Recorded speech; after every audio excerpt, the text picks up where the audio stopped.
This is the Big Biz Show. Damn, look at this place. What's so funny about investing money, you ask? Play ball. The Big Biz Show with Russ and Sully hope to answer that. Top-rated, insightful financial analysis.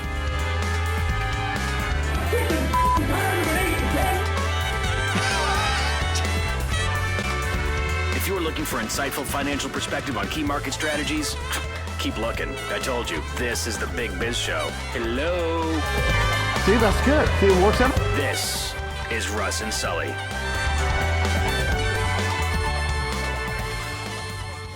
Yeah. Right. It's almost shorting. Exactly. Guess who we have today? Who? Special guest? A.P. Silverrstieen. Oh, we're going- There he is, right there. Augmented. Imagine AR. Ahoy! Oh, look. Oh, ahoy. Looks like he's on the boat. He bought a he's yacht. the lead singer to Yachtly Crew now. That's what's going on. That's what's going on. I'm hanging with SpongeBob SquarePants these days. I'm going out into the water. So All right, Patrick. It's a new look at my lobster restaurant I enjoy. I love it. Look at, How about a Krabby Patty? Oh, look at where. I got the jacket. Whoa! Wow. What was that? Turn around. What do you have? What are we doing? There you go, in anticipation of a water AR experience. Okay, first of all, I look good. Russ looks taller and bigger, and I look like a little Sully boy. It's distance. What's- I'm closer to the camera. What's going on? Although they have your jacket and your bad sideburns. That's awesome. These are straight from the... All right, Of course, let's A.P. get to work. Silverrstieen, our CEO and president of ImagineAR. Yeah. They are a publicly traded company with the stock symbol IPNFF. And although we love their company at ImagineAR.com, the reason that we hassle AP every week is because he is literally the expert on all things augmented reality. And what's interesting here is the fact that it's the commerce side of augmented reality. Yeah. When you think augmented reality, you think gaming and stuff, and that. But really, there's a way to monetize this. AP, I got so many emails from our last interview with you that I thought that I would just let you take from the top again to explain new viewers and new listeners what exactly you guys do. Absolutely. Thank you very much for your time. And again, I went the way for the beach there, a little beach. I love that. Where is that resort, by the way? It looks like someplace in Mexico. It could be Baja. Looks like Baja. Punta Gorda. All right. So what we're seeing now is the transition of AR, augmented reality on a mobile phone being fun and cool and interactive to actually driving new revenue. New revenue streams on the ability to deliver an engagement, whether you're in a retail store, you point your phone at a product package or a signage, you'll get a little commercial advertisement or a cool interaction and then be delivered a coupon or be delivered a special offer. You can go to a website to order as well. So now we're integrating the full e-commerce opportunity to drive revenue and build a relationship on the phone. Because again, as we continue with COVID and the pandemic, the ability to get to consumers, to your target audience, wherever they are, and drive a revenue engagement, besides having some cool interactive things to share in social media as well. Very cool. And what's interesting, if you think about that, I was looking at Wired magazine the other day. You know, Wired magazine actually has a section now on augmented reality. Did you know that, AP? That there's a whole, it's like, when you the sports, if you're Sports Illustrated, it says baseball, football. In Wired, now there's a whole segment that is that's attributed to augmented reality, which I find really interesting. Good idea. I want to bring up, because this was brought up to us this week, the Army deal. I don't know if it was Army, it was Armed Forces deal worth $20 billion or something. Nice. What exactly are the U.S. military doing with augmented reality, and why is that a precursor for what is to come in the future? Usually the key discoveries, like when the military gets involved, basically is telling everyone it's going mainstream in a very big way.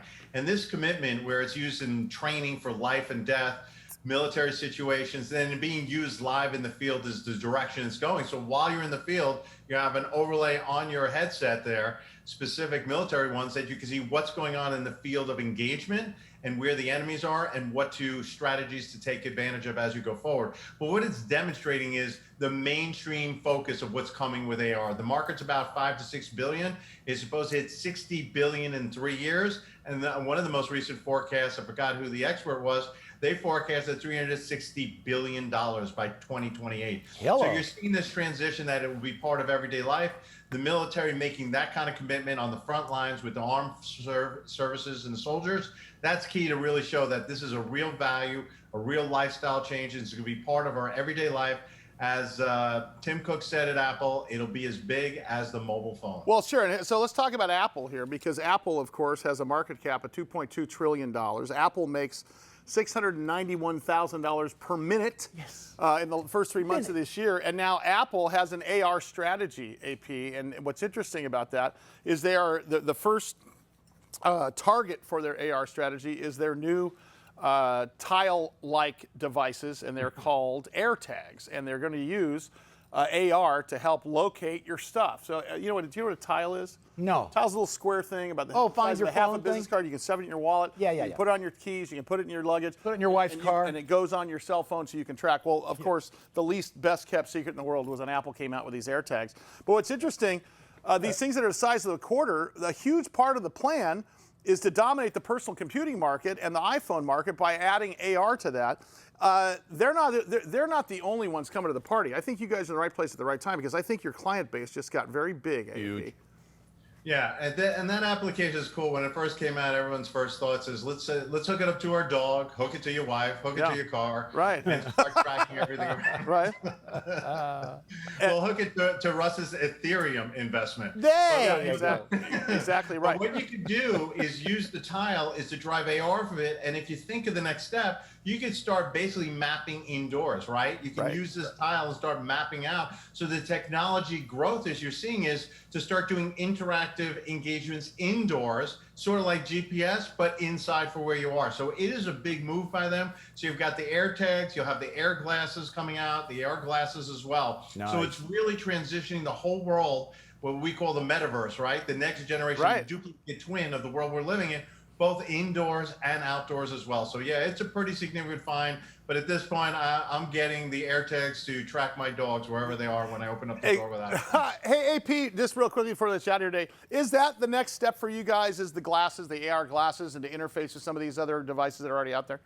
Yeah, we're going two directions. WebAR is one big area we've made big moves into. We did the big Grubhub, which you're aware of, with 160,000 activations with no app, just pointing the phone camera and receiving the AR activation. And AR glasses will be the next big thing. We're already prepared for it. Our technology platform supports it. So the ability to create content anywhere in the world in 60 seconds, and anyone who has the Apple glasses will be able to see, engage, and purchase from it. So yeah, we're prepared for it. We're full Apple native in our technology, and we're excited as the AR glasses start coming out in the next few years, and we're good to go. His name is AP Silverrstieen. He's the guy behind, he's the Oz guy behind the curtain. And there we go. You know what? That is Mexico for sure. I'd like to have my jacket turn into a cape, and I want to fly. This is when Russ was my big brother back in the 70s. I want to fly. That's what that looks like. Make me fly.